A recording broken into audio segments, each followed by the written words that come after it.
स्वामी, कलयुग का मनुष्य दिन रात भाग रहा है, फिर भी खाली हाथ है। आज मुझे सिर्फ 3 प्रश्नों में मनुष्य की 3 सबसे बड़ी भूल बताइए। ध्यान से सुनना पार्वती, क्योंकि ये सत्य कड़वा अवश्य है, परंतु यही मोक्ष का मार्ग है। पहला प्रश्न प्रभु, मनुष्य का अपना सच्चा साथी कौन है? पति, पत्नी, पुत्र या मित्र? इनमें से कोई नहीं।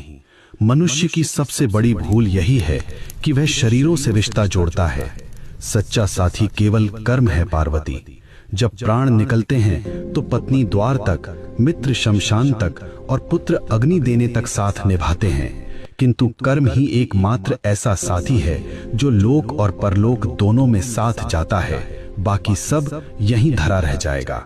दूसरा प्रश्न स्वामी, सबसे सुखी कौन है? जिसके पास धन है या जिसके पास शक्ति है? दोनों दुखी हैं। सुखी वही है जिसे संतोष है। कलयुग में मनुष्य बिस्तर खरीद रहा है पर नींद नहीं, दवाइयाँ खरीद रहा है पर सेहत नहीं। धन से सुविधा मिल सकती है पार्वती, पर शांति नहीं। जिसने अपनी इच्छाओं को वश में कर लिया वही इस ब्रह्मांड का सबसे अमीर मनुष्य है। अंतिम प्रश्न प्रभु, मनुष्य आपको पत्थर की मूर्तियों में ढूंढता है, तीर्थों में भटकता है, आप वास्तव में कहाँ मिलते हैं? मैं विश्वास में हूँ और मैं सेवा में हूँ। जो मनुष्य अपने बूढ़े माता पिता की आंखों में आंसू देकर मेरे ऊपर दूध चढ़ाता है, मैं उसका पूजन कभी स्वीकार नहीं करता। जो किसी भूखे को भोजन करा दे, किसी रोते हुए को हंसा दे, मैं उसी क्षण उसके हृदय में प्रकट हो जाता हूँ। मुझे ढूंढो मत, मुझे महसूस करो। हे नाथ, आपने मेरी शंकाओं का निवारण कर दिया।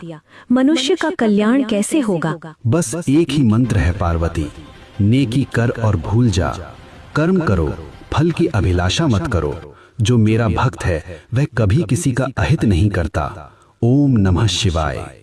स्वामी, कलयुग का मनुष्य दिन रात भाग रहा है, फिर भी खाली हाथ है।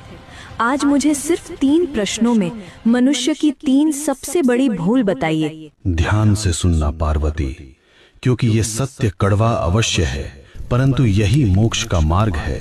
पहला प्रश्न प्रभु, मनुष्य का अपना सच्चा साथी कौन है? पति, पत्नी, पुत्र या मित्र? इनमें से कोई नहीं। मनुष्य की सबसे बड़ी भूल यही है कि वह शरीरों से रिश्ता जोड़ता है। सच्चा साथी केवल कर्म है पार्वती। जब प्राण निकलते हैं तो पत्नी द्वार तक, मित्र शमशान तक और पुत्र अग्नि देने तक साथ निभाते हैं, किंतु कर्म ही एकमात्र ऐसा साथी है जो लोक और परलोक दोनों में साथ जाता है। बाकी सब यहीं धरा रह जाएगा। दूसरा प्रश्न स्वामी,